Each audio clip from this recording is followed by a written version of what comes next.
अविनाशिने घट ही में अविनाशी साधु घट ही अविनाशिने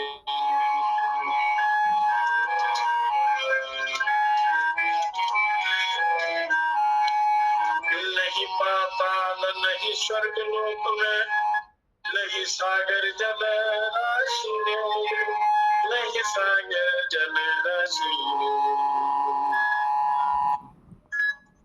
जो जन सुमरन करते निरंतर जो जन सुमरन करते निरंतर सदा रहे दिन पासी सदा रहे दिन पासी घट में ही अविनाशी साधु घट में ही अविनाशी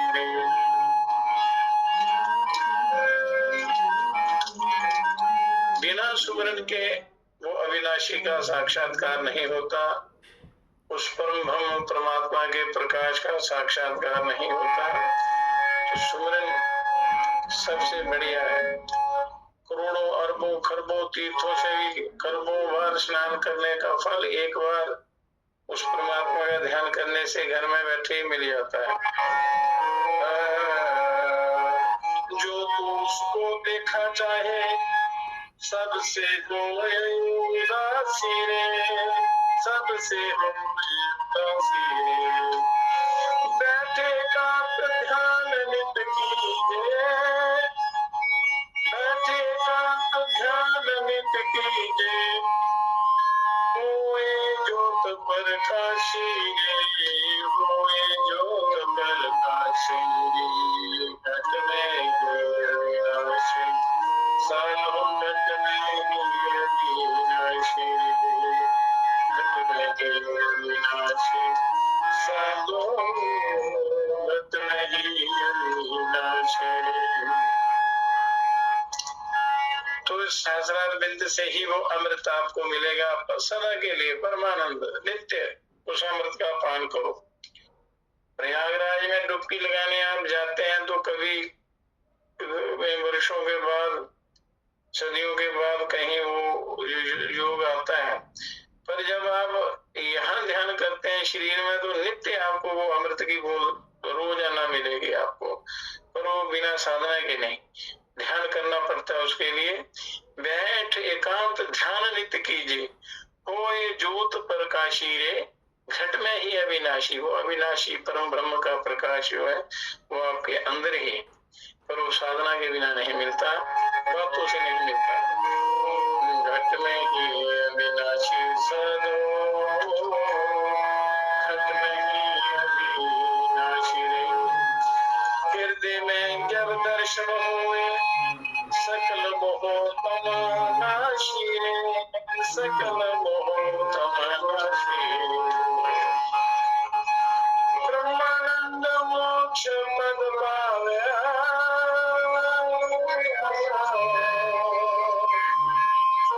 ब्रह्मानंद मोक्ष पद पावे कटे जन्म की फांसी रे कटे जन्म की फांसी रे घट में ही अविनाशी साधु घट में ही अविनाशी रे घट में ही उजियारा साधु घट में ही उजियारा रे पास बसे नजर आए बाहर फिरत गवारे बाहर फिरत गवारे बिन सतगुरु के भेद न पावे बिन सतगुरु के भेद न पावे कोटि जतन कर हारे कोटि जतन कर हारे घट में उजियारा साधु घट में उजियारा रे घट में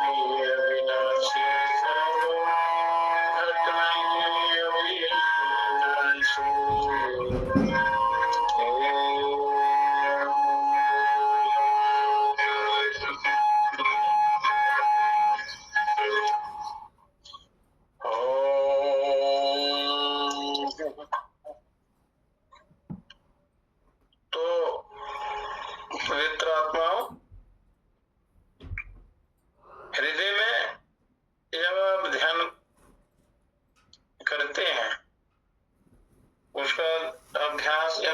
हो जाता है तो उस परमात्मा का साक्षात्कार अपने अंदर ही हो जाता है। पर हृदय को और इस जीवा को पवित्र बनाना है अपने। किसी ज्ञानी जिज्ञासु ने किसी ज्ञानी से पूछा, जिज्ञासु ने ज्ञानी से पूछा कि जीवन को अलंकृत करने वाले देवता कौन से हैं? पहले जो आपका ये भौतिक जीवन है ये पवित्र हो तो ये जीवन अलंकृत कैसे हो? इसके देवता कौन है? बोलो ईश्वर का साक्षात्कार करने वाले देवता कौन है? तो उत्तर मिला हृदय और जीव ये जिह्वा, हृदय और जिह्वा। दूसरा प्रश्न था कि जीवन को नष्ट करने वाले दो दैत्य कौन से हैं, दो असुर कौन से हैं? तो उत्तर मिला हृदय और जीव। ये हृदय और जिह्वा ही परम कल्याण करने वाली है और यही पतन करने वाली है। और तो हृदय की निष्ठुरता और सहजता व्यक्ति को पतित और महान बनाती है। निष्ठुरता पतित बनाती है और सहजता व्यक्ति को महान बनाती है। तो जीव के असंयम से मनुष्य स्वास्थ्य और संयम सहयोग खो बैठता है और मधुर और उपयुक्त संभाषण से श्रेय और स्नेह की भरपूर मात्रा हस्तगत होती है। तो इस वाणी का सदुपयोग करना, हृदय का सदुपयोग करना, हृदय में किसी प्रकार का कोई छल कपट नहीं होना चाहिए, तभी आप ध्यान कर सकते हैं, तभी वो प्रकाश आपके अंदर वो ईश्वर का साक्षात्कार हो सकता है। तो इसलिए ये हृदय और जीव का संयम ये बड़ा जरूरी है, बड़ा आवश्यक है साधना में। तो ईश्वर की प्राप्ति में तभी आप योग कर सकते हैं, योग साधना सफल होती है। योग यम नियमों में बताया कल, जिनका वर्णन किया था यम और नियमों का, तो उसके साथ साथ ये पवित्रता और खान पान की भी पवित्रता रखनी चाहिए। साधना में मन क्यों नहीं लगता, ध्यान में क्यों नहीं मन लगता या भाई क्यों लगता है, तो आहार जो है ये भी बड़ा पवित्र सात्विक होना चाहिए ताकि आपकी योग साधना, आपका जो ईश्वर की प्राप्ति का साधन है वो निर्विघ्नता पूर्वक सिद्ध हो जाए, उसमें किसी प्रकार का कोई विघ्न ना आए। तो एक तत्वज्ञानी योगी लोगों को भोजन को सात्विक और स्वल्प मात्रा में, भोजन सात्विक होना चाहिए और थोड़ी मात्रा में प्रकृति की मर्यादा में करने के लाभ समझा रहे थे कि भोजन सात्विक होना चाहिए, पौष्टिक होना चाहिए और स्वल्प मात्रा में भोजन करना चाहिए ताकि शरीर स्वस्थ रहे। शरीर को जितनी शक्ति की आवश्यकता हो उतना ही भोजन करें, ज्यादा करने से तो आलस्य, प्रमाद इत्यादि पैदा होता है, कई प्रकार के विकार पैदा होते हैं। तो उनका वो बड़ा विस्तार से समझा रहे थे। सुनने वालों ने इसमें शंका की, जो सुनने वाले थे मूढ़ बुद्धि वाले, और शंका की और ऐसे पहलवान का नाम बताया जो राजसिक भोजन बड़ी मात्रा में करता है। और राजसी तामसी भोजन बड़ी मात्रा में करते हैं। उसकी कुश्ती पिछाड़ने में ख्याति भी बहुत ही, के पहलवान था, वो कुश्ती में सबको हरा देता था। तो तत्वज्ञानी ने कहा कि पेटू लोग दूसरों को पिछाड़ने वाली क्षमता तो पा सकते हैं, पर उठने और उठाने के लिए, अपने कल्याण के लिए, अपने उस साधना के लिए, आत्मोन्नति के लिए या दूसरों के भले के लिए जिस स्तर की ताकत चाहिए, जिस स्तर की बलिष्ठता चाहिए, वह आहार का संयम बरतने पर ही उपलब्ध होती है, जो सात्विक की शक्ति है, जो दिव्य शक्ति है। तो दूसरों को पछाड़ना नहीं, जीवन में स्वयं भी उठना है, दूसरों को उठाना ही श्रेष्ठता का परिचायक है, श्रेष्ठता सिद्ध करता है। तो इसलिए ऐसा बल, ऐसा शक्ति, ऐसी ताकत चाहिए कि अपना भी कल्याण हो और दूसरों का भी कल्याण हो। तामसिक, राजसिक और तामसिक ताकत से मनुष्य उल्टे कर्म करता है और भौतिकवाद तक ही वो सीमित रहता है। उससे कल्याण नहीं होता, ना दूसरों के काम आती है और ना ही अपना उद्धार होता है। तो इसलिए अपने आप को पवित्र बनाना, तो उसके बाद आपकी साधनाएं सफल होंगी। योग साधना, दिव्य साधना जो है वो तभी सफल होगी जब आपका आचार विचार व्यवहार ठीक होगा। तो आलस्य क्यों आता है? लोग प्रातः काल ब्रह्म मुहूर्त में जागना चाहिए, पर लोग जागते हैं 12 बजे, सोते हैं रात को 2 बजे। तो सारा जो प्राकृतिक जो नियम है, जो होना चाहिए, उसके बिल्कुल विरुद्ध चलता है आदमी। तो फिर कहाँ से ईश्वर की कृपा होगी, कैसे साधना होगी, कैसे मनुष्य स्वस्थ रहेगा? बीमारियां घेर लेंगी और ये जीवन नरक बन जाता है। तो ये सब आपके अपने हाथ में है कि आपने अपना जीवन कैसा बनाना है। तो पहले आपका नित्य कर्म ही ठीक नहीं है, तो फिर ग्रह और ये ग्रह गोचर जो कर्म है ये घेर लेते हैं।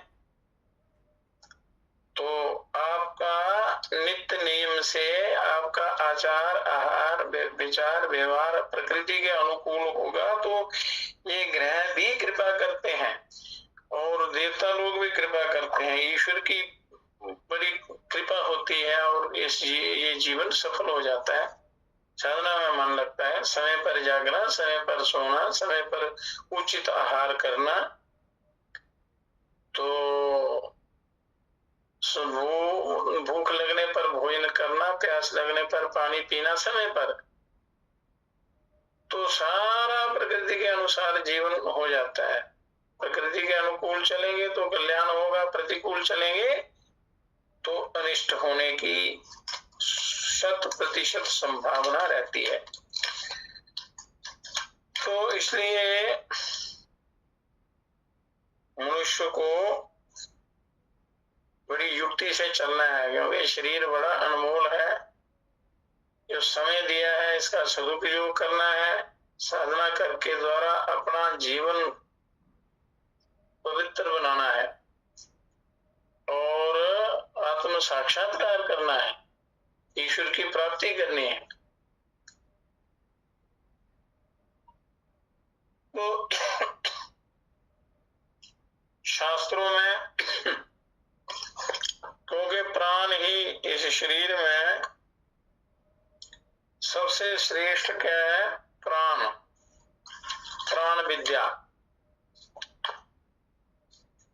प्राण की श्रेष्ठता का वर्णन सारे शास्त्रों में किया है। तो हमारे शास्त्रों में, ये शास्त्र जो हैं ईश्वरकृत शास्त्र हैं, भगवान के द्वारा बनाए हुए हैं। इनमें प्राण विद्या का विशेष महत्व है। इस विद्या का जितना चिंतन और अध्ययन, इसका चिंतन और अध्ययन ये प्राचीन ऋषि मुनियों ने किया था, जितना उतना शायद ही किसी अन्य देश के विद्वानों ने किया होगा, क्योंकि भारत एक अध्यात्म प्रधान देश है और यहाँ से ईश्वर की प्राप्ति बड़ी जल्दी होती है। बड़े भाग्य से ऐसे भारतवर्ष में जन्म मिलता है। सच तो ये है कि प्राणोपासना की विद्या ये सनातन की संपत्ति है, सनातन सबके लिए है। सारे इस विद्या को प्राप्त कर सकते हैं।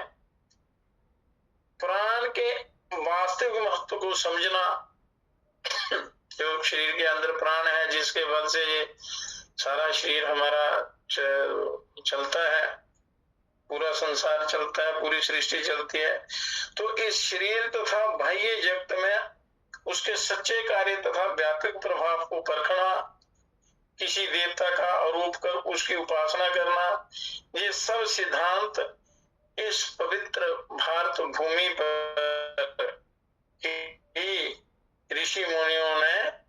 ऋषि मुनियों को सात्विक बुद्धि तथा उर्वर दिमाग के कारण ही प्राचीन काल में उत्पन्न हुए ये जितने भी विद्याएं हैं, जितना भी ज्ञान है, तथा अब भी हमें किसी न किसी रूप में दृष्टिगोचर होते हैं ये विद्याएं।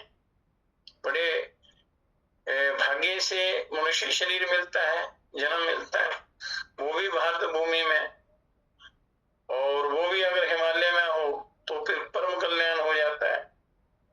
तो ये विद्या कब से चली ये कहना बिल्कुल असंभव है, परंतु जब शास्त्रों का तथा धर्म का प्रथम प्रभात हुआ तभी से इस विद्या का उदय हुआ होगा, क्योंकि जब शास्त्र बनाए तो तभी से इस विद्या का उदय हुआ है।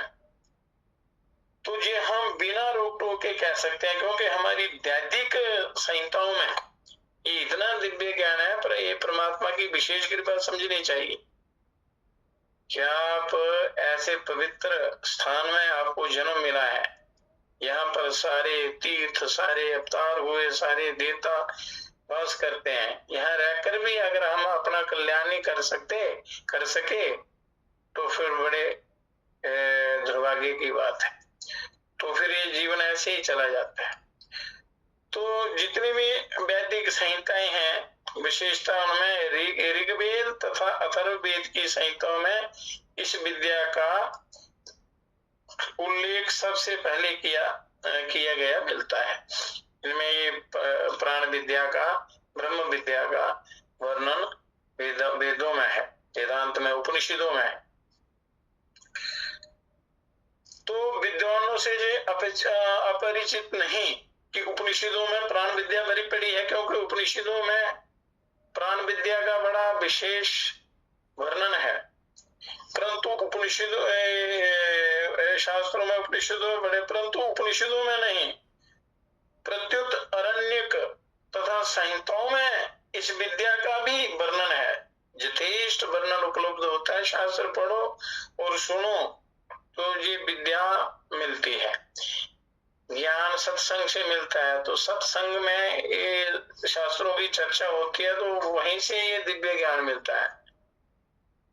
तो इसलिए कहते हैं कि सदा आप सत्पुरुषों का संग करते रहो, सदा तुम करते रहो सत्पुरुषों का संग।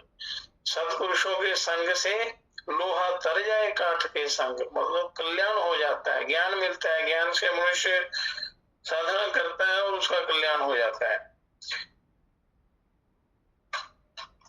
इस महत्वपूर्ण प्राण विद्या के प्रथम निर्देश तथा संकेत उपनिषदों से पूर्व वैदिक संहिताओं तथा अरण्यकों में भी मिलते हैं। वैदिक संहिताएं हैं, अरण्यक ये ग्रंथ है हमारे।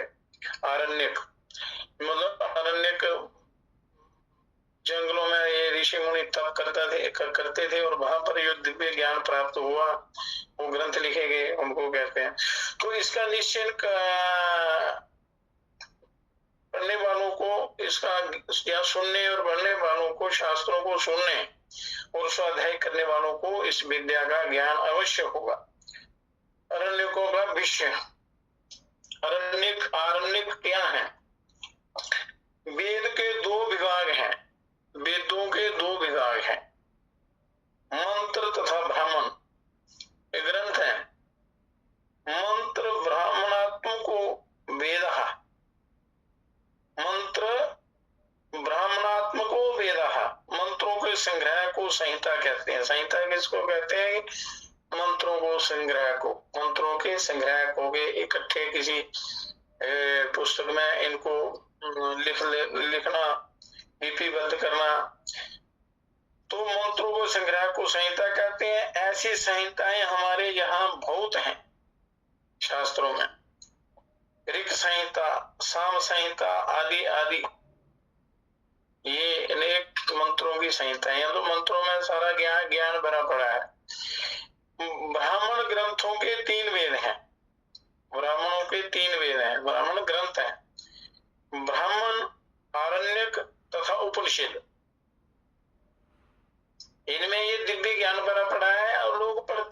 बात सुनते, स्वाध्याय नहीं करते, इसलिए वो इस ब्रह्म ज्ञान से वो वंचित रहते हैं।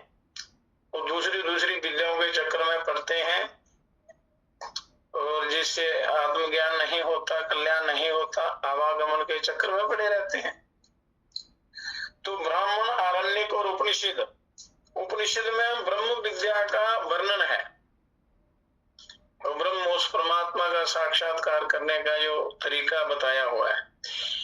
यो उपनिषदों में ब्रह्म विद्या का वर्णन है, ये ज्ञान कांड हुआ। ब्राह्मणों में यज्ञ यागादि का सर्वत्र वर्णन है, ब्राह्मणों में, ब्राह्मण ग्रंथों में। इसका प्रधान विषय कर्मकांड हुआ और ये गृहस्थों के लिए है, ब्राह्मण ग्रंथ गृहस्थों के लिए है।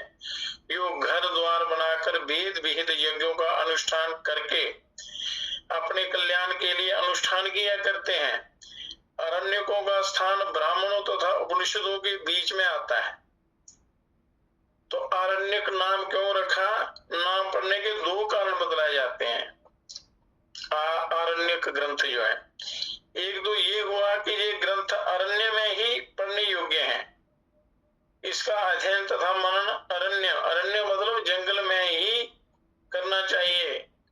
अतः अरण्य में पाठ होने के कारण इन ग्रंथों का नाम अरण्य पड़ा, मतलब जंगलों में करने के बाद इनका नाम आरण्य रखा गया, आरण्यक रखा गया। तो दूसरा कारण यह है कि ये उन लोगों के लिए है जो गृहस्थाश्रम को छोड़कर वानप्रस्थाश्रम में है।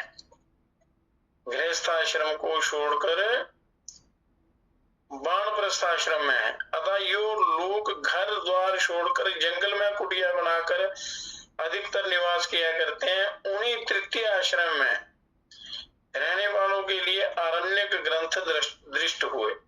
ज्ञान तो सामने एक जैसा है। तो इन ग्रंथों के विषय विवेचन से भी ये जो आरण्यक नाम रखा, इस नामकरण के हेतु की सत्यता का अनुमान किया जा सकता है, इसलिए इनका नाम रखा गया। तो इन अरण्यक ग्रंथों में कर्मकांड की दार्शनिक भीति का ही विवेचन नहीं है, प्रत्युत अन्य भी अनेक दार्शनिक सिद्धांतों के उद्गम यहाँ भी दिखाई पड़ते हैं। ब्रह्म ज्ञान इनमें भी है, जिसका प्रचुर विकास उपनिषदों में हमारे सामने आता है, या हम सुनते हैं या पढ़ते हैं तो उसका पता चलता है। इस प्रकार अरण्यक में वर्णित दार्शनिक सिद्धांतों का अध्ययन करना भारतीय दर्शन के इतिहास की दृष्टि से अत्यंत महत्व रखता है। सबसे उत्तम और सर्वोच्च इतिहास है, साहित्य है ये भारतवर्ष में। भारतवर्ष का ऋषियों ने घोर तप कर ये ईश्वर से इस वेद का ज्ञान प्राप्त किया लोगों के भले के लिए। तो इनके मनन करने से हमें पता चलेगा कि वैदिक संहिताओं से आरंभ होकर उपनिषदों में विकसित रूप प्राप्त होने के पहले भारतीय दार्शनिक जो हुए हैं, बड़े विद्वान दार्शनिक वादों तथा सिद्धांतों के कौन कौन से रूप थे, और संक्षेप में उपनिषद सिद्धांतों के पूर्ण रूप से अवगत हो जाने के लिए आरण्यकों का अध्ययन विशेष महत्व रखता है।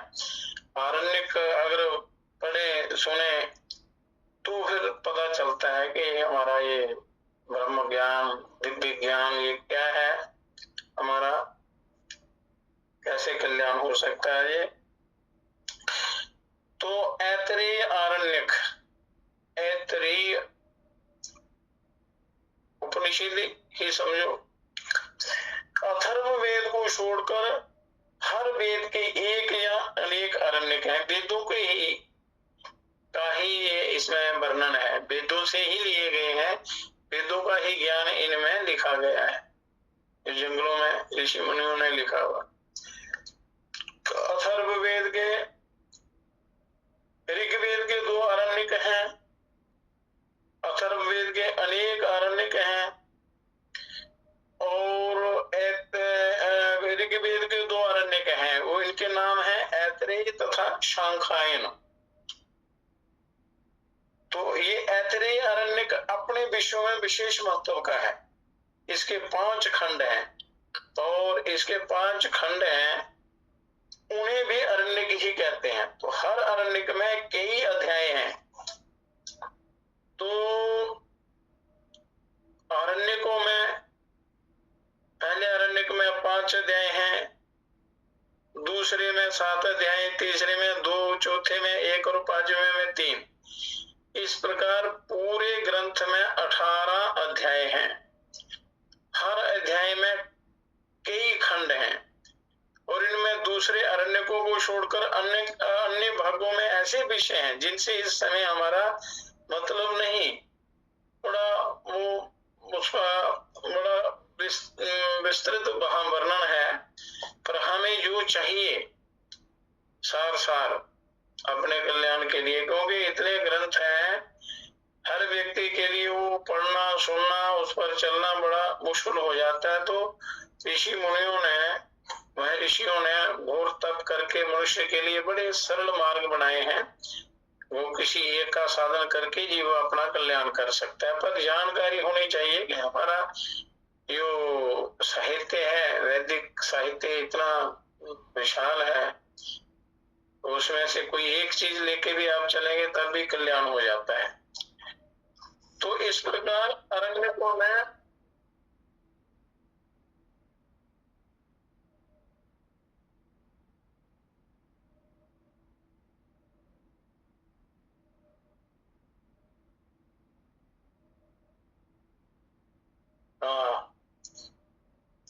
तो इस प्रकार अनेक ग्रंथ हैं। तो अब हमें जो सार है उसका स्वाध्याय करना है। ऋग्वेद में प्राण, बात चली थी प्राण विद्या की, तो ऋग्वेद में प्राण स्वरूप वर्णन, ये प्राण क्या है, उसका स्वरूप क्या है। तो ऐतरेय अरण्य के प्राण विद्या विश्व के अध्यायों में ऋग्वेद के लगभग 8 या 10 मंत्रों को प्रमाण के लिए, लोगों के ज्ञान के लिए उद्धृत किया गया है। यहाँ पर हम केवल 2 मंत्रों का वर्णन करेंगे। इन मंत्रों का अर्थ भी श्री साइनाचार्य के भाष्य के अनुसार कर दिया गया है। बड़े ऋषियों ने बड़ा घोर तप करके, क्योंकि संस्कृत के जाने बिना ये शास्त्रों का ज्ञान नहीं होता।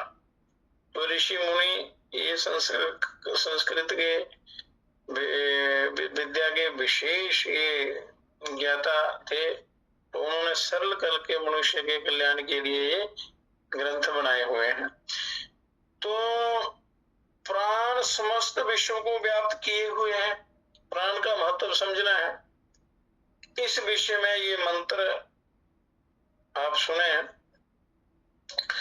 अपश्यं गोपमणिं पद्यमानं माचा पराचा पथि विश्चरन्तं साधृदीचिः सा विशुचिर्वसानं आवरीवर्तिः भुवनेषु बन्ताः। इस मंत्र के दृष्टा दीर्घतमा ऋषि कह रहे हैं कि मैंने प्राण को देखा है, साक्षात्कार किया है प्राण का, और ये प्राण सब इंद्रियों का गोपा है। गोप तो कहते हैं रक्षक को, रक्षक है, और ये कभी नष्ट नहीं होने वाला है। प्राण कभी नष्ट नहीं होता, ये भिन्न भिन्न मार्गों और नाड़ियों के द्वारा आता और जाता है। शरीर के अंदर जितनी भी नाड़ियां हैं उन सब में ये प्राण का संचार होता है। जब तक प्राण अंदर रहता है तो ये शरीर जीवित रहता है। मुख तथा नासिका के द्वारा क्षण क्षण में इस शरीर में आता है, फिर बाहर चला जाता है, फिर आता है, फिर बाहर चला जाता है। ये प्राण शरीर में अध्यात्म रूप में वायु के रूप में है, परंतु आदि देव रूप में सूर्य है। और अन्य श्रुति कहती है कि आदित्यो हावय बाह्या प्राणम उद्यते संहेनम चाक्षुषम प्राणम मनोगृहान्नम। ये प्रश्नोपनिषद में ये आता है कि ये प्राण आदित्य रूप से मुख्य तथा अवान्तर दिशाओं को व्याप्त करके वर्तमान है, आदित्य रूप से, और सब भुवनों के मध्य में बारंबार आकर निवास करता है। और इससे यही सारांश निकलता है कि सर्व हीदम प्राणेन अमृतम, कि इस समस्त विश्व के देव, मनुष्य और पशु आदि समग्र प्राणी प्राण वायु के द्वारा व्याप्त है। प्राण वायु के द्वारा ये अस्तित्व में रहते हैं, जीवित रहते हैं। प्राण अमृत स्वरूप है, और इसलिए लोग प्राणायाम करने के लिए कहते हैं कि क्योंकि प्राण में अमृत भरा रहता है। तो प्राणायाम करने से क्या होता है, अगर विधि से आप प्राणायाम करेंगे तो सारे अंगों में वो उसको अमृत मिलता है। इसलिए मनुष्य प्राणायाम करने वाला दीर्घायु होता है और मृत्यु पर भी विजय प्राप्त कर लेता है। तो इसलिए प्राणायाम का बड़ा विशेष महत्व है, ग्रंथों में, शास्त्रों में दिया हुआ। तो प्राण बिना औषधियों के केवल प्राण के द्वारा ही आप अपने आप को स्वस्थ रख सकते हैं, तो क्योंकि प्राण में अमृत के कण रहते हैं। प्राण अमृत स्वरूप है जब तक उसका इस देह में वास है कि शरीर मृत्यु को प्राप्त नहीं होता।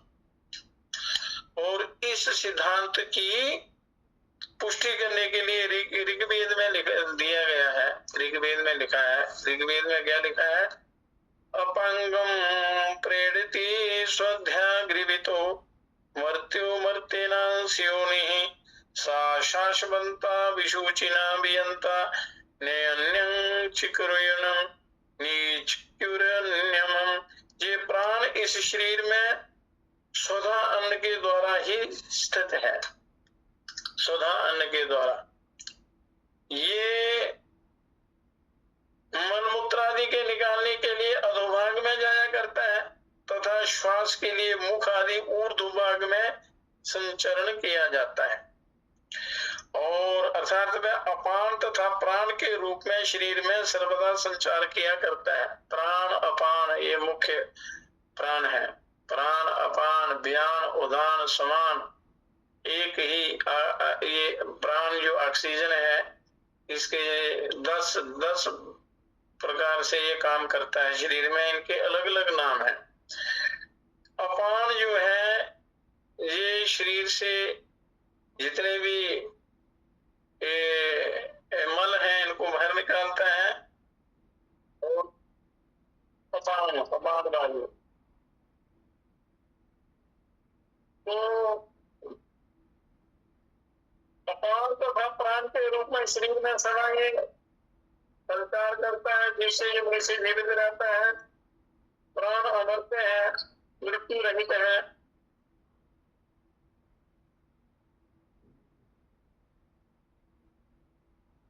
प्राण जो है ये मृत्यु रहित है, परंतु वह मरण धर्म वाले शरीर के साथ सदा एक स्थान पर निवास करता है। और ये शरीर और प्राण विविधाव्यापार संपन्न है और आपस में विरुद्ध है। विविधाव्यापार संपन्न है और आपस में ये विरुद्ध है, क्योंकि मृत हो जाने पर शरीर पृथ्वी पर गिर जाता है, परंतु प्राण ऊपर किसी लोकांतर में चला जाता है। प्राण और शरीर और प्राण ये एक दूसरे के विरुद्ध हैं। यह प्राण निकल जाता है तो प्राण अपने लोकों में चला जाता है, ऊपर वाले लोकों में। शरीर मृत्यु लोक में रह जाता है। परंतु इन दोनों में से देह को मनुष्य अन्नपान के द्वारा बढ़ा सकता है। दोनों में से देह को मनुष्य बढ़ा सकता है अन्नपान के द्वारा, परंतु प्राण को अन्न और पान से कोई भी नहीं बढ़ा सकता। जो प्राण को जो है अन्न और जल से कोई नहीं बढ़ा सकता। इसी प्रकार अन्य अनेक शास्त्रों में, अनेक मंत्रों में प्राण के स्वरूप का वर्णन हमें मिलता है। ये सुनने से, श्रवण मनन निधिध्यासन, जो आप श्रवण करते हैं उसको मनन करना चाहिए। मनन के बाद उसका ये धारण करके इसका अभ्यास भी करना चाहिए, तो आप उस दिव्य ज्ञान को प्राप्त कर सकते हैं, उससे होने वाले लाभ को प्राप्त कर सकते हैं।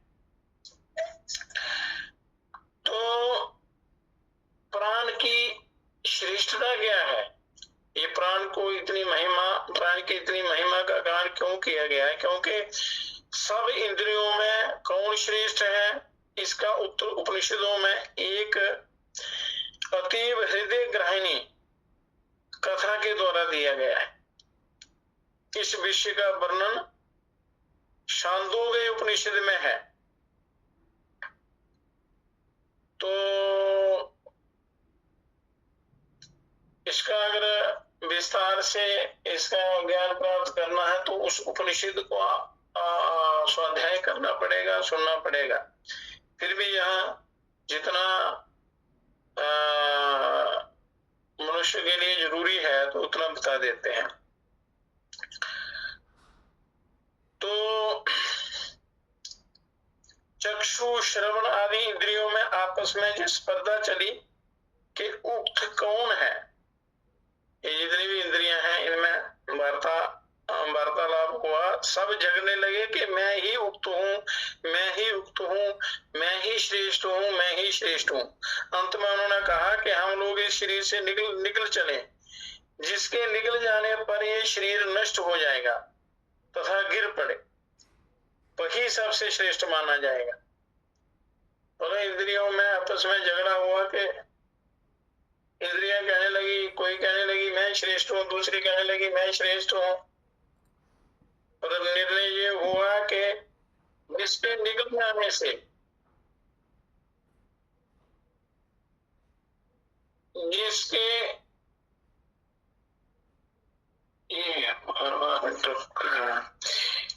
निकल जाने से शरीर पृथ्वी पर गिर जाएगा, समझना वही श्रेष्ठ है।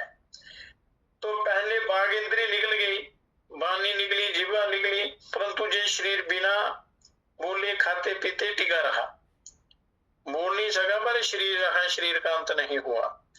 फिर अनंतर चक्षु निकल गया और फिर भी ये शरीर टिका रहा।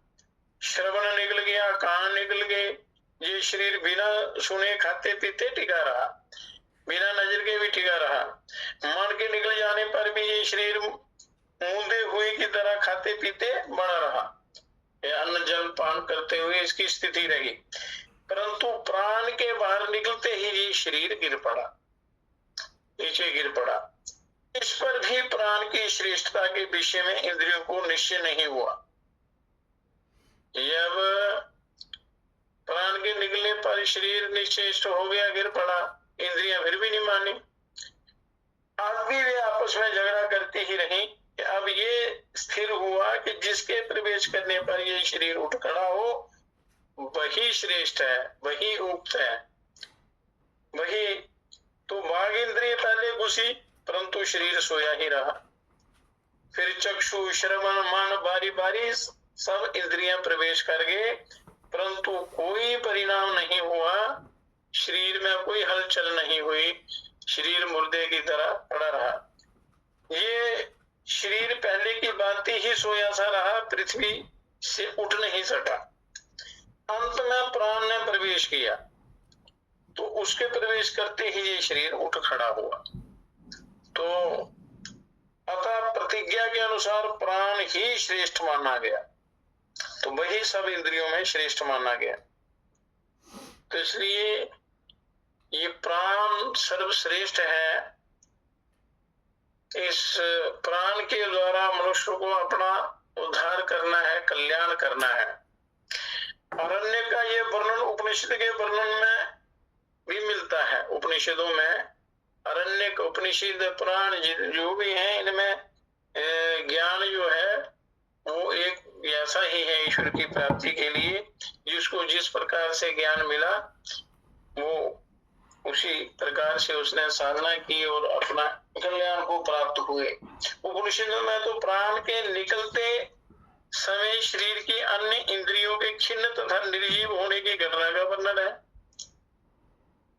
यहाँ दूसरे प्रकार से समझाया गया है। परंतु आरण्यक ग्रंथ में प्रवेश से पतित शरीर को खड़ा कर देने की, उसको जीवित कर देने की योग्यता का एक यहाँ नवीन उल्लेख वर्णन किया गया है शास्त्रों में। प्राण की श्रेष्ठता इस प्रकार उत्क्रमण से ही नहीं बल्कि प्रवेश से भी सिद्ध की गई है कि केवल निकलने से नहीं, जब प्राण का संचार शरीर में हुआ तो शरीर पुनः जीवित हो गया। तो इस अध्ययन से ये भी पता चलता है कि ये विषय ऋग्वेद की संहिता में वर्णन किया गया है। इंद्रियों ने तो स्माकम तो स्वमसी के तुम हमारे स्वामी हो और हम तुम्हारे वृत्त हैं कहकर प्राण की श्रेष्ठता स्वयं मानी है। तो प्राण ही सर्वश्रेष्ठ है, तो उस हमें उपासना करनी चाहिए प्राण की। तो प्राण की उपासना कैसे करनी है? प्राण की सब इंद्रियों में श्रेष्ठता प्रतिपादित करने के अनंतर उसकी उपासना के प्रकार का विस्तृत वर्णन शास्त्रों में मिलता है। इस प्राण के अनेक गुणों का विशद विवेचन किया गया है शास्त्रों में, तो उसका ठीक ढंग से श्रवण करके उसका अभ्यास करना चाहिए। अनंतर उसमें भिन्न भिन्न देवता तथा ऋषियों की दृष्टि कर प्राणोपासना के ढंग तथा उसके फल का भी वर्णन शास्त्रों में किया गया है। तो हमारे शास्त्रों में इस पिंड तथा ब्रह्मांड की एकता पर बड़ा जोर मिलता है, और सत्य भी है कि जो पिंड और ब्रह्मांड की एकता है, जो इस ब्रह्मांड में है वो हमारे इस शरीर में भी है। बाहर ये विशाल ब्रह्मांड नाना कारों से हमारे सामने उपस्थित है, उसका एक छोटा प्रतिनिधि है ये शरीर, और ये हमारा लघु शरीर। अतः भीतर तथा बाहर सब जगह भिन्न भिन्न आकार के एक ही तत्व इस मानव शरीर तथा विश्व रूप में समभाव से व्याप्त दृष्टिगोचर होते हैं। मतलब पिंड ब्रह्मांड की एकता है। तो जो बाहरी जगत है हमारा ये संसार, बाहरी जगत में जो विश्व का पोषक आदित्य है, ये सूर्य नारायण जो है, ये सारे विश्व के पोषक हैं, इन्हीं से सारी ऊर्जा मिलती है। इस शरीर में सब इंद्रियों की स्थिति का कारण वही प्राण है। सूर्य नारायण ही प्राण रूप में हमारे शरीर के अंदर है। श्रुति में प्राण तथा आदित्य की एकता सर्वत्र प्रतिपादित की गई है शास्त्रों में। प्रश्नोपनिषद में भी कहा गया है कि आदित्यो हा बाह्या प्राणम उदुत्तेशं चाक्षुषम प्राणम मनुगृहान,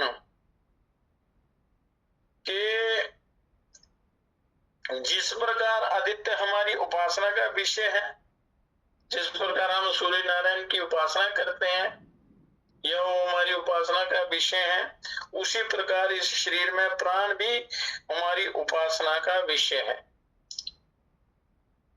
तो और हमारा ये सतत ध्येय होना चाहिए कि हम इस प्राण की उपासना सदा किया करें, क्योंकि प्राण ही काम करता है। जब इंद्रियां सारी शिथिल हो जाती हैं, जब मनुष्य का जाने का समय आता है, तो एक प्राण ही काम करता है।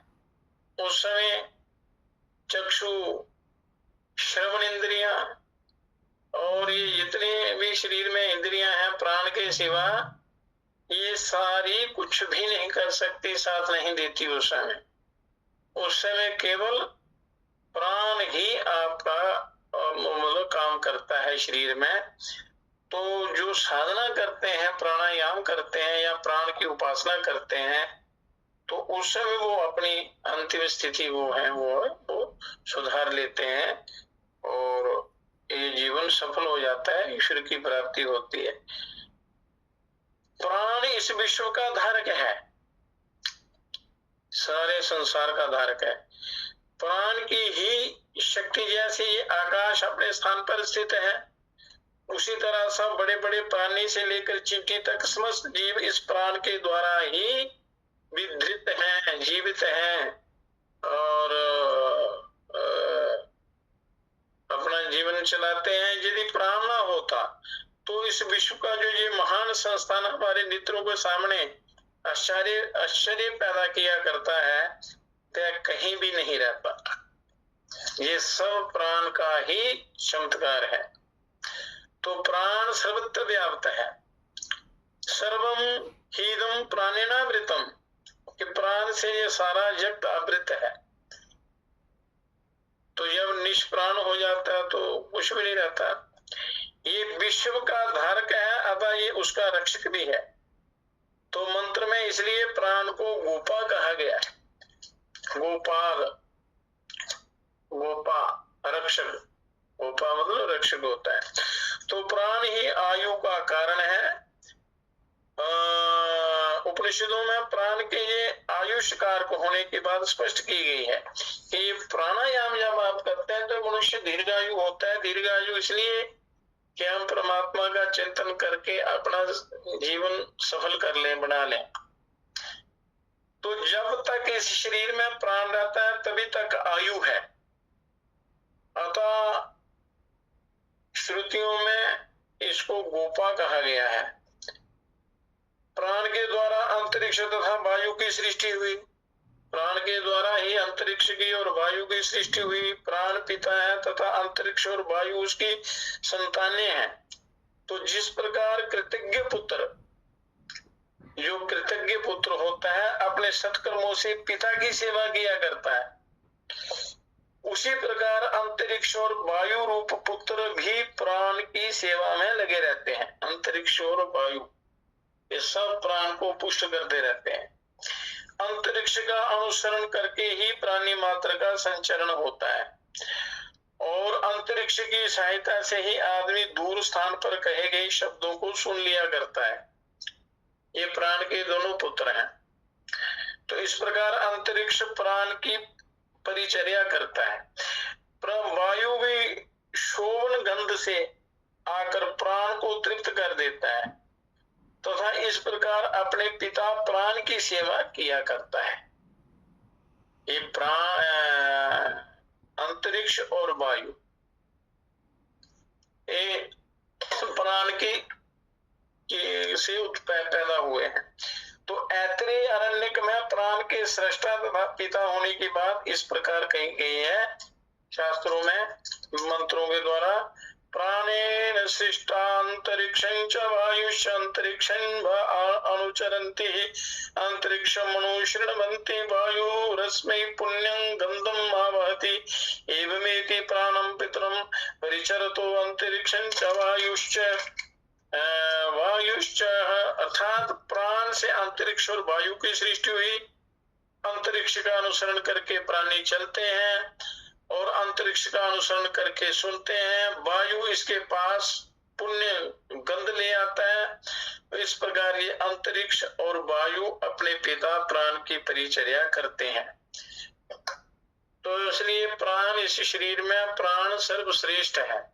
तो प्राण की उपासना से आप मृत्यु पर विजय प्राप्त कर सकते हैं। अब प्राण की ध्यान विधि, तो ये प्राण ही उस परम ब्रह्म परमात्मा के प्रकाश की तरफ ले जाता है। तो ध्यान करने के लिए प्राण के भिन्न भिन्न गुणों का विस्तृत रूप से वर्णन किया गया है शास्त्रों में। तो तत्त रूप से प्राण का ध्यान करना चाहिए। उन रूपों से उपासना करने से फल भी तदनुरूप ही उपासक को प्राप्त होंगे। जैसे जैसे साधना करेंगे तो ये प्रत्यक्ष फल आपको मिलते जाएंगे। उस ध्यान के प्रकारों का यहाँ थोड़ा बहुत उल्लेख कर देते हैं, वर्णन करते हैं, ध्यान से सुने। प्राण ही अहोरात्र के रूप में कालात्मक है। दिन प्राण रूप है तथा रात्रि अपान रूप है। ये प्राण 10 वायु हैं शरीर के अंदर। प्राण के ही 10 रूप हैं। प्राण, अपान, व्यान, उदान, समान, नाग, कूर्म, कृकर, देवदत्त, धनंजय, ये 10 विभाग हैं इस प्राण के। तो दिन प्राण रूप है, रात्रि अपान रूप है। सवेरे प्राण सब इंद्रियों को इस शरीर में अच्छी तरह फैला देता है प्रातः काल। तो इस प्रतनन को देखकर मनुष्य लोग कहते हैं कि प्रातःकाली अर्थात प्रकर्ष रूप से प्राण विस्तृत हुआ है। इसी कारण दिन के आरंभ काल को, जिसमें प्राण का प्रसरण दृष्टिगोचर होता है, प्रातः कहलाता है। तो इसको सवेरा कहते हैं, प्रातः काल कहलाता है। दिन के अंत होने पर इंद्रियों में संकोच दिख पड़ता है। मनुष्य सारी इंद्रियों में संकोचन शुरू हो जाता है रात्रि में। उस समय कहते हैं कि समागत, इसी कारण उस काल को सायं काल कहते हैं। विकास के कारण दिन प्राण रूप है और संकोच के हेतु रात्रि अपान रूप है। प्राण का ध्यान इस प्रकार अहोरात्र के रूप में करना चाहिए। प्राण ही देवतात्मक है। बाघ में अग्नि देवता का निवास है, चक्षु सूर्य है, मन चंद्रमा है, श्रोत्र दिशाएं हैं। प्राण में इन सब देवताओं की भावना करनी चाहिए। ये जितने भी देवता हैं, इंद्रियों के देवता हैं, प्राण की इनमें भावना करनी चाहिए। और हिरण्यवेद नामक एक ऋषि ने, हिरण्यवेद नाम के एक ऋषि ने इस रूप को जाना था, साधना के द्वारा प्राण के रूप को जाना था तथा प्राण की देवता रूप से उपासना की थी। तो इस उपासना का जो विपुल फल उन्हें प्राप्त हुआ, उसका वर्णन उपनिषदों में हुआ है। ऐतरेय अरण्यक में हुआ है। प्राण ही ऋषि रूप है। ऋग्वेद के मंत्रों के दृष्टा अनेक ऋषि कहे गए हैं। इन सब ऋषियों की भावना प्राण में करनी चाहिए। प्राण में सारे देवताओं की, ऋषियों की भावना अंदर प्राण में करनी चाहिए, क्योंकि प्राण ही इन मंत्र दृष्टा ऋषियों के आकार में विद्यमान है।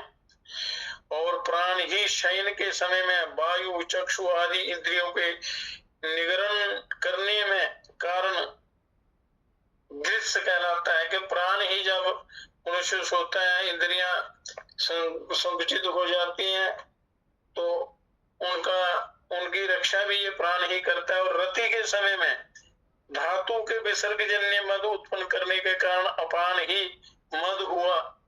मतलब प्राण ही, प्राण, अपान, व्यान, उदान, ये अपने अलग अलग काम करते हैं शरीर में। अतः प्राण और अपान के संयोग को ही गृत समद कहते हैं। प्राण ही विश्वामित्र है। और क्योंकि इस प्राण देवता का ये समस्त विश्व भोग्य होने के कारण से मित्र है। और विश्वमित्र यस्य असो विश्वामित्रा के प्राण को देखकर वागध्यभिमानी देवताओं ने कहा कि यही हमें वाम बननीय, भजनीय, सेवनीय है, क्योंकि ये हम में श्रेष्ठ है। प्राण ही सब में श्रेष्ठ है। इस हेतु देवों में वाम होने से प्राण ही वामदेव हैं, प्राण ही अत्रि हैं। जितने भी सारे ऋषियों की भावना यो इस प्राण में करनी चाहिए, क्योंकि इस प्राण से ही, प्राण ने ही समस्त विश्व को पाप से बचाया है। प्राण ने ही यदि प्राणा आसनेन रुजो हंति प्राणायामेन पातकम, प्राणायाम से सारे पापों का नाश हो जाता है। तो ये प्राणायाम प्राण की ही साधना है। सर्वे पापमनो अन्यात इति अत्रि ही, प्राण ही भरद्वाज ऋषि है, ये भावना करनी चाहिए। गति संपन्न होने से मनुष्य के देह को बाज कहते हैं। बाज, गति संपन्न होने से मनुष्य के देह को बाज कहते हैं, क्योंकि चलने की इसमें एक शक्ति है, योग्यता है, तो इसलिए इसको बाज कहते हैं। प्राण इस शरीर में प्रवेश कर उसकी रक्षा सतत किया करता है।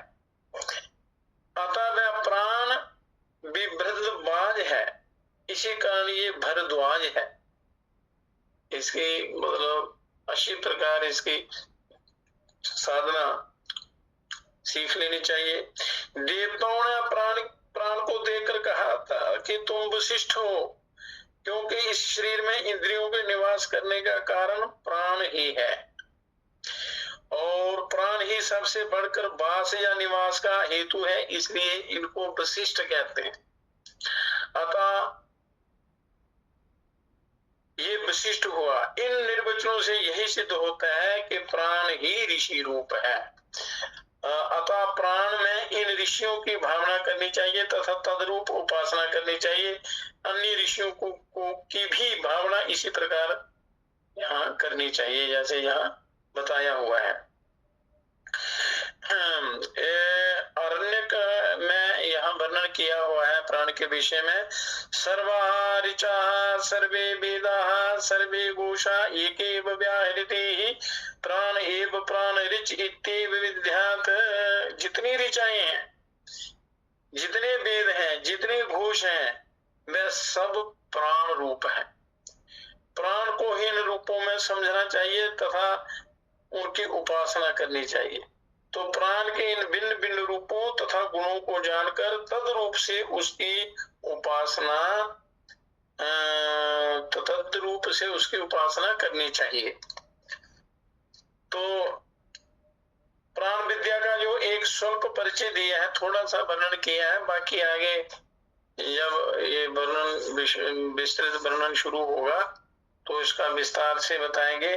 उससे स्पष्ट प्रतीत हो गया है कि प्राण की उपासना हमारे यहाँ अनंत काल से चली आ रही है।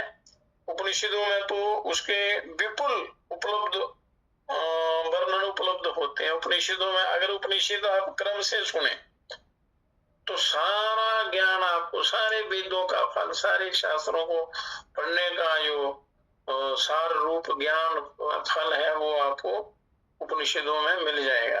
उपनिषदों के सुनने से, पढ़ने से, स्वाध्याय करने से। तो इस विद्या के मूल रूप के ज्ञान के लिए ऋग्वेद का अगर आप ऋग्वेद को सुने तो ऋग्वेद में इसका बड़ा विशेष वर्णन है। तो उपनिषदों में भी इसका बड़ा विस्तृत वर्णन है। तो आगे जो कथा होगी तो इस प्राण की विशेष जो ध्यान की विधियां हैं उनका वर्णन करेंगे। तो समझो कि ये प्राण आपके अंदर है, प्राण को व्यर्थ नहीं जाने देना चाहिए। मनुष्य का जो व्यवहार है ये बड़ा बिल्कुल ठीक होना चाहिए ताकि आपका प्राण जो है ये स्वस्थ रहे, मतलब शरीर में इसकी गति ठीक रहे। गति अगर इसकी बिगड़ जाती है, जैसे अपान वायु बिगड़े तो कई प्रकार के रोग पैदा हो जाते हैं, नाग वायु बिगड़े तो जोड़ों के रोग पैदा हो जाते हैं। इस प्रकार ये प्राण ही प्राण के विकृत होने पर अनेक प्रकार के रोग पैदा होते हैं। और प्राणायाम यदि आप करते हैं तो प्राण बड़े अच्छे ढंग से चलता है, सारी नाड़ियों को शुद्ध करता है, सारे शरीर में ये अमृत का संचार करता है। तो जहां जहां तक प्राण जाता है वहां तो ताकि शरीर के जितने भी अंग हैं वो बिल्कुल स्वस्थ रहते हैं, पुष्ट रहते हैं। तो इस शरीर रूपी रथ को स्वस्थ रखने के लिए आपको प्राण की उपासना करना बहुत ही जरूरी है। प्राणायाम करना चाहिए। आसना अगर नहीं कर सकते हैं तो प्राणायाम तो बहुत ही आवश्यक है। उसी के द्वारा प्राणायाम जो है ये बीच का ये सेतु है, सेतु का काम करता है। इस भौतिक संसार को भी ये स्वस्थ रखता है और परमात्मा से भी मिलाने का काम ये प्राण करता है। ईश्वर के द्वार तक ये पहुंचा देता है प्राण। तो इसलिए प्राण को स्वस्थ रखने की पूरी कोशिश करनी चाहिए। खान पान शुद्ध रखो, समय पर जागो, समय पर सोना चाहिए, समय पर आहार ग्रहण करना चाहिए उचित मात्रा में। और प्राणायाम कर्म कांड में भी जब कोई पूजा पाठ करते हैं या संध्या करते हैं तो उसमें जब कोई भी पूजा करते हैं तो प्राणायाम करने के लिए कहते हैं प्राणायाम करो। वो तो केवल संकेत मात्र कराते हैं, बताते हैं, पर उसमें कम से कम 20 मिनट जब भी कोई पूजा करनी हो तो 20 मिनट प्राणायाम करना चाहिए। तो उसके बाद अगली जो कर्म कांड करते हैं या ध्यान करते हैं, पूजा पाठ करते हैं, तो प्राणायाम के बाद ही उसको करना चाहिए। तो प्राण जो है ये आपकी रक्षा करेगा, आपके काबू में। प्राण को जीतना है, प्राण को जीतेंगे तभी आप इस संसार पर विजय प्राप्त कर सकते हैं, मृत्यु पर विजय प्राप्त कर सकते हैं। तो पहले आपका जो बेस है, आधार है, वो ठीक होना चाहिए। तो शरीर में सर्वश्रेष्ठ प्राण है, प्राण की साधना करेंगे तो सारा शरीर स्वस्थ रहेगा। शरीर स्वस्थ होगा तो आप साधना कर सकते हैं, संसार के काम भी कर सकते हैं। तो बाकी इसकी विशेष विधि प्राण की उपासना की ये कल यहाँ करेंगे। आज का सत्संग यहीं समाप्त करते हैं और भजन के साथ कहते हैं घट में ही अविनाशी है, परमात्मा ही प्राण रूप में आपके अंदर विराजमान है, ईश्वरी।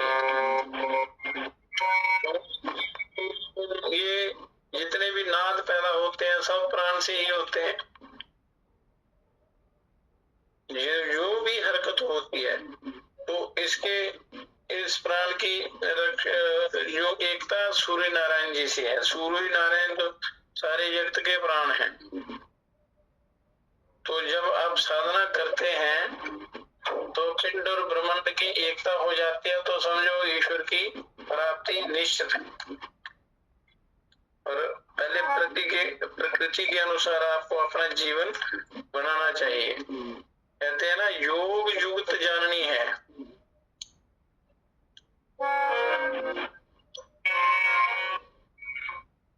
योग युक्त हम जानी साधो युक्त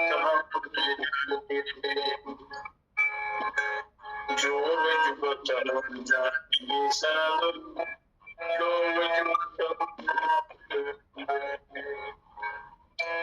खींच अपान प्राण घर लाए नागन नींद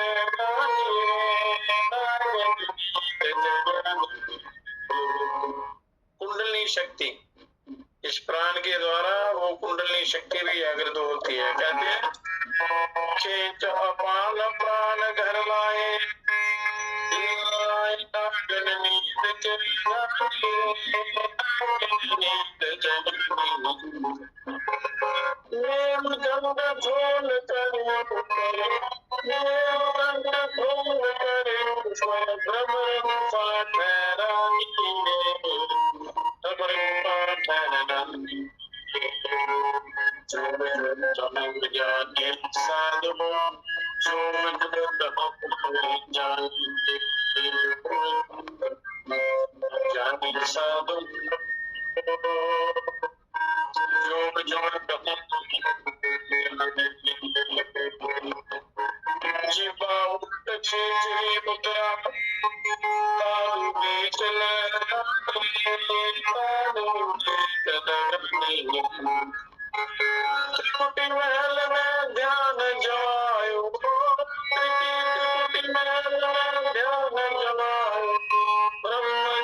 शिखर में परत तप के कर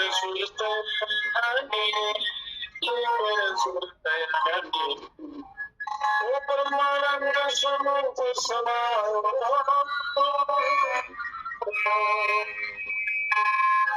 परमानंद स्वरूप समायो पायो पद निर्वाणी पायो पद निर्वाणी